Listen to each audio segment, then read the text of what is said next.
जय हिंद फ्रेंड्स। आज हम लोग वर्ग 10 का नॉन हिंदी का अध्याय 14 हम लोग अध्ययन करेंगे। इसका कुछ भावार्थ जानने का प्रयास करेंगे, जिसका नाम है पीपल, और पीपल का लेखक है गोपाल सिंह नेपाली। तो यहाँ कवि क्या बताना चाह रहे हैं कि प्रकृति चित्रण छायावादी कविता का उल्लेखनीय विशेषता है।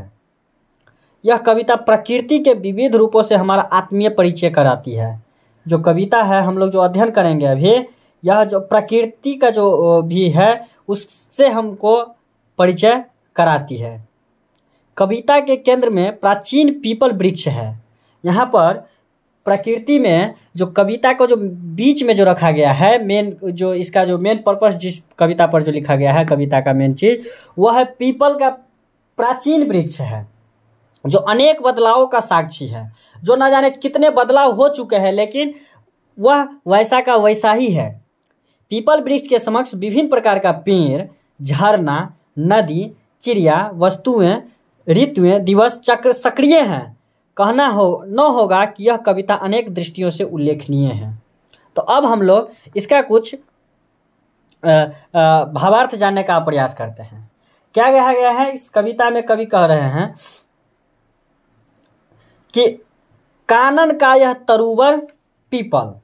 कानन मतलब क्या होता है? जंगल।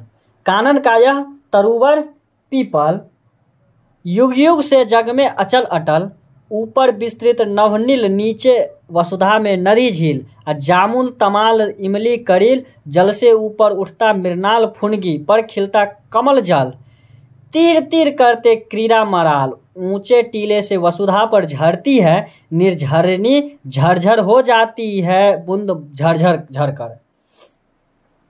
कवि क्या बता रहे हैं कि पीपल के चारों ओर का वातावरण बहुत ही शांतिपूर्ण और मनमोहक होता है।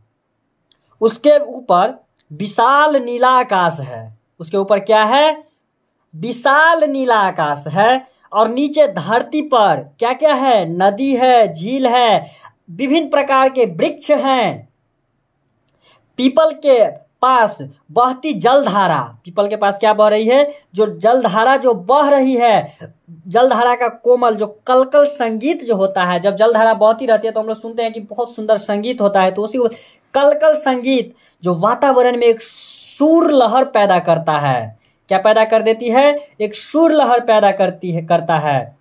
पेड़ के पत्तों की हरियाली, उनकी गोल गोल आकृति और हवा में हिलने की आवाज मन को आकर्षित करती है। क्या करती है? वह मन को आकर्षित करती है। जो पेड़ की जो गोल गोल आकृति, पत्तों की जो हरियाली होती है, गोल गोल आकृति होती है, और हवा में जो हिलने की जो आवाज होती है, वह मन को क्या करती है? आकर्षित कर लेती है। बहुत सुंदर।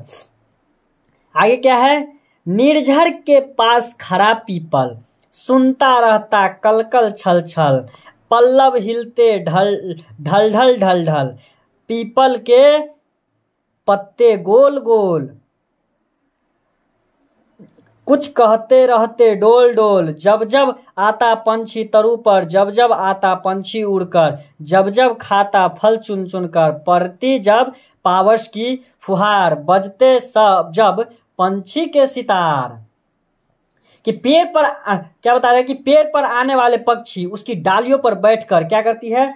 फलों को चोंच से चूंघते हैं। जब वर्षा की हल्की बूंदें पड़ती है और पक्षी क्या अपने गीत गाने लगती है। जब हल्की बूंदें भी पड़ती है तो पक्षी क्या करती है? गीत गाने लगती है ना।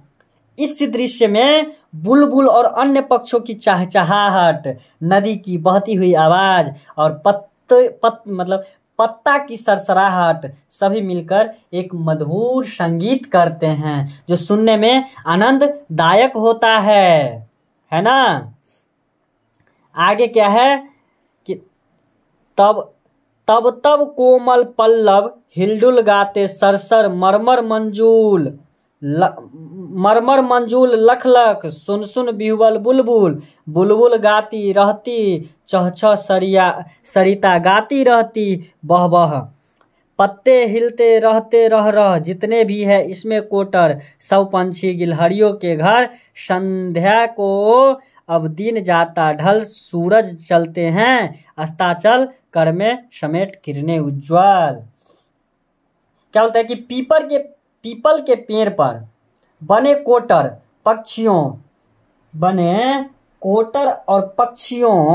पक्षियों और गिलहरियों के घर होते हैं। पीपल के पेड़ पर क्या होते हैं? घर होते हैं।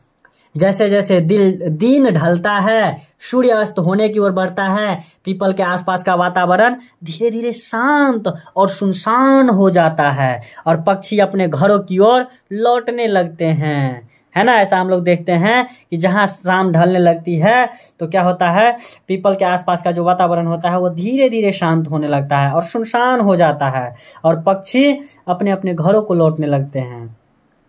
अंधियारा होते ही यह स्थान रात की गोद में समा जाता है। जब अंधियारा हो जाती है तो यह स्थान क्या हो जाती है? रात के गोद में समा जाती है और एक अलग प्रकार की शांति छा जाती है।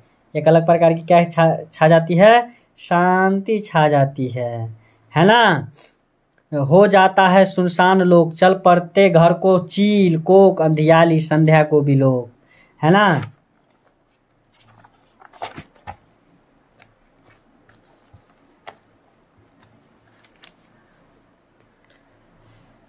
आगे है कि भर जाता है कोटर बस जाते हैं पत्तों के घर, घर घर में आती नींद उतर, निद्रा ही में होता प्रभाव कट जाती है। इस तरह रात फिर वही बात, इस वसुधा का यह वन्य प्रांत है, दूर अलग एकांत शांत।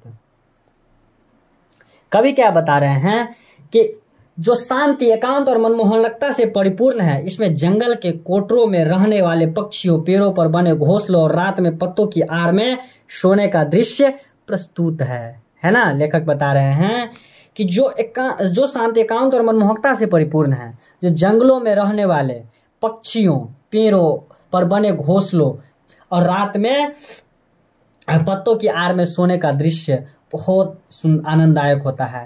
रात को निद्रा की छाया में जंगल में सन्नाटा छा जाता है और सुबह होते होते नई शुरुआत होती है। हम लोग जैसा कि जानते भी हैं कि रात में एकदम जंगल में क्या हो जाती है, जैसे लगता है यहाँ पूरा निद्रा की छाया छा गई है और सुबह होते होते एक नई शुरुआत, नई उमंग, नई सुंदर दृश्य हम लोगों को देखने को मिलता है, जो बहुत सुंदर रहती है ना। आगे क्या है खड़े जहां पर साल बांस चौपाए चरते नरम घास, निर्झर सरिता के आसपास रजनी भर रो रो कर चकोर कर देता है रे रोज भोर, नाचा करते हैं जहां मोर है वहां वल्लरी का बंधन क्या, वह तो आलिंगन भी चीर आलिंगन, बुझती पथिकों की जहां प्यास निद्रा लग जाती अनायास, है वहीं सदा निवास। क्या है कि यह स्थान अन्य स्थानों से दूर शांत और एकांत है, जहां ऊंचे साल और बांस के पेड़ खड़े हैं। इस स्थान पर हरे भरे घास के मैदान में जानवरों के चरने का क्या है दृश्य है। नदी और झरनों के आसपास का शांत वातावरण है, जहां रात के अंधेरे में चकोर पक्षी दुखी होकर रोता है और हर सुबह भोर का इंतजार करता है ना। इसी जगह पर मोर नृत्य करते हैं और क्या करते हैं, वल्लरियों मतलब लताओं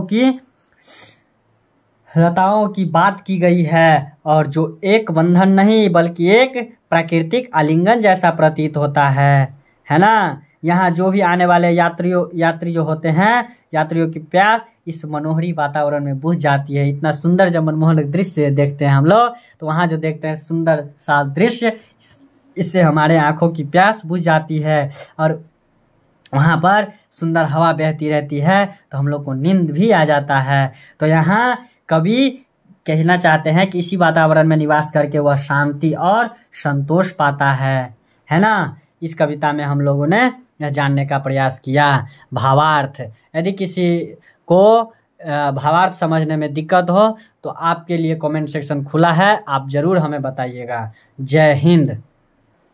इसमें कुछ क्वेश्चन दिया गया है जो आप लोग बनाने का प्रयास करेंगे और हाँ, एक चीज़ मैं आप लोगों को और सूचित कर दूं कि जितना भी मैंने आप लोगों को पढ़ाया है उन सब का जो भी क्वेश्चन आंसर है और साथ में जो बिहार बोर्ड 2024 में जो इम्पोर्टेंट क्वेश्चन आने वाले हैं ऑब्जेक्टिव, उन सब का क्वेश्चन हम आप लोगों के लिए वीडियो लाने वाले हैं बहुत जल्द।